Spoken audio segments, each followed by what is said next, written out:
ഇടക്കൊച്ചി ശ്രീകൃഷ്ണ ക്ഷേത്രത്തിൽ 18ാമത് ശ്രീമദ് ഭാഗവത സപ്താഹത്തിന് തുടക്കമായി.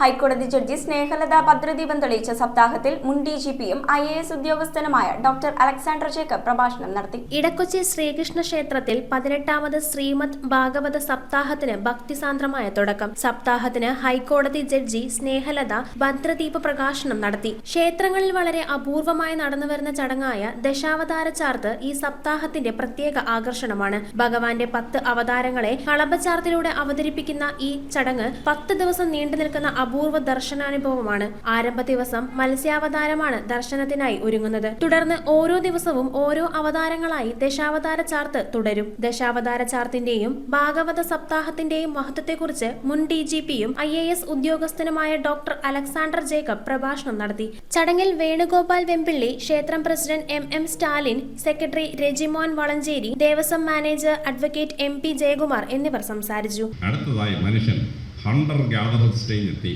കാട്ടിലിങ്ങനെ വേട്ടയാടി മഴുവൊക്കെ വെച്ച് മരം വെട്ടിയൊക്കെ ജീവിച്ചൊരു സമൂഹം. ആ സമൂഹത്തിലാണ് മഴു ആയുധമായിട്ടുള്ള പരശുരാമൻ്റെ വരവ്. പരശുരാമൻ്റെ വരവിന് ശേഷം അടുത്ത വരവ് മനുഷ്യൻ ഒരു സ്ഥലത്ത് താമസിക്കാൻ തുടങ്ങി.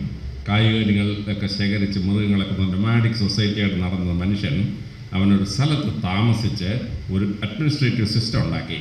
അതാണ് ശ്രീരാമൻ എന്ന് പറയുന്ന അയോധ്യ ഭരിച്ച സിറ്റി സെൻസിപ്പ് ഉണ്ടാക്കിയ ശ്രീരാമ അവതാരം. ഞായറാഴ്ച വൈകിട്ട് കൈതപ്രം ദാമോദരൻ നമ്പൂതിരി പ്രഭാഷണം നടത്തും. News bureau, Kochi.